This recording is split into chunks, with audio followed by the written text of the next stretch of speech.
स्वाभिमान, स्वाधीनता और सुरक्षा के तीनों प्रतीकों का भी एक प्रकार से समागम हो रहा है। पहला, आज असम की मिट्टी से प्यार करने वाले मूल निवासियों के अपनी जमीन से जुड़ाव को कानूनी संरक्षण दिया गया। दूसरा, खुदी को आजमाया है तो ये अंदाज आया है, खुदी को आजमाया है तो ये अंदाज आया है। तुम में भी मैं हूं, शुद्ध प्लस पान मसाला। आप देख रहे हैं के न्यूज, खबरों का जय मोतीमती की बलिदान भूमि है। मैं उनके अदम्य साहस को और इस भूमि को आदरपूर्वक नमन करता हूं। शिव सागर के इसी महत्व को देखते हुए इसे देश की 5 सबसे आइकॉनिक आर्कियोलॉजिकल साइट्स में शामिल करने के लिए सरकार जरूरी कदम उठा रही है। भाइयों और बहनों, आज ही देश हम सबके प्रिय, हम सबके श्रद्धेय नेताजी सुभाष चंद्र बोस की 125वीं जन्म जयंती मना रहा है। देश ने अब तय किया है इस दिन की पहचान अब पराक्रम दिवस के रूप में होगी। मां भारती के स्वाभिमान और स्वतंत्रता के लिए नेताजी का स्मरण आज भी हमें प्रेरणा देता है। आज पराक्रम दिवस पर पूरे देश में अनेक कार्यक्रम भी शुरू हो रहे हैं। इसलिए एक तरह से आज का दिन उम्मीदों के पूरा होने के साथ ही हमारे राष्ट्रीय संकल्पों की सिद्धि के लिए प्रेरणा लेने का भी अवसर है। साथियों, हम सभी एक ऐसी संस्कृति के ध्वजवाहक हैं जहां हमारी धरती, हमारी जमीन सिर्फ घास, मिट्टी, पत्थर के रूप में नहीं देखी जाती। धरती हमारे लिए माता का रूप है। असम की महान संतान भारत रत्न भूपेन हजारिका ने कहा था, ओ मोर धरित्री आई, ओ मोर धरित्री आई, चोरो नोटे डीवा थाई, खोतियो कोर निस्तार नाई, माटी बीने ओहो हाई। यानी है धरती माता, मुझे अपने चरणों में जगह दीजिए। आपके बिना खेती करने वाला क्या करेगा? मिट्टी के बिना वो असहाय होगा। साथियों, ये दुखद है कि आजादी के इतने वर्षों बाद भी असम में लाखों ऐसे परिवार रहे जिन्हें किसी न किसी वजह से अपनी जमीन पर कानूनी अधिकार नहीं मिल पाया। इस वजह से विशेष तौर पर आदिवासी क्षेत्रों की एक बहुत बड़ी आबादी भूमिहीन रह गई। उनकी आजीविका पर लगातार संकट बना रहा। असम में जब हमारी सरकार बनी तो उस समय भी यहां करीब करीब 6 लाख मूल निवासी परिवार ऐसे थे जिनके पास जमीन के कानूनी कागज नहीं थे।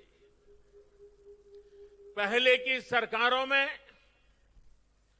आपकी ये चिंता उनकी प्राथमिकता में ही नहीं थी, लेकिन सर्बानंद सोनोवाल जी उनके नेतृत्व में यहां की सरकार ने आपकी इस चिंता को दूर करने के लिए गंभीरता के साथ काम किया। आज असम के मूल निवासियों की भाषा और संस्कृति के संरक्षण के साथ साथ भूमि से जुड़े उनके अधिकारों को सुरक्षित करने पर भी विशेष जोर दिया जा रहा है।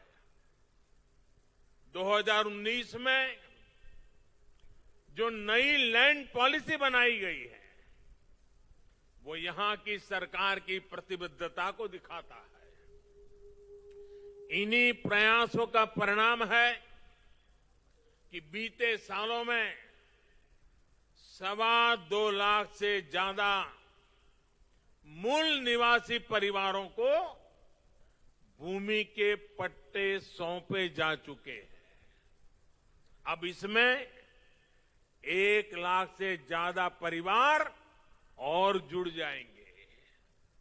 लक्ष्य ये है कि असम के ऐसे हर परिवार को जमीन पर कानूनी हक जल्द से जल्द मिल सके। भाइयों और बहनों, जमीन का पट्टा मिलने से मूल निवासियों की लंबी मांग तो पूरी हुई है, इससे लाखों लोगों का जीवन स्तर बेहतर होने का रास्ता भी बना है। अब इनको केंद्र और राज्य सरकार की दूसरी अनेक योजनाओं का लाभ मिलना भी सुनिश्चित हुआ है, जिनसे हमारे ये साथी वंचित थे। अब ये साथी भी असम के उन लाखों किसान परिवारों में शामिल हो जाएंगे जिनको पीएम किसान सम्मान निधि के तहत हजारों रुपयों की मदद सीधी बैंक खाते में भेजी जा रही है।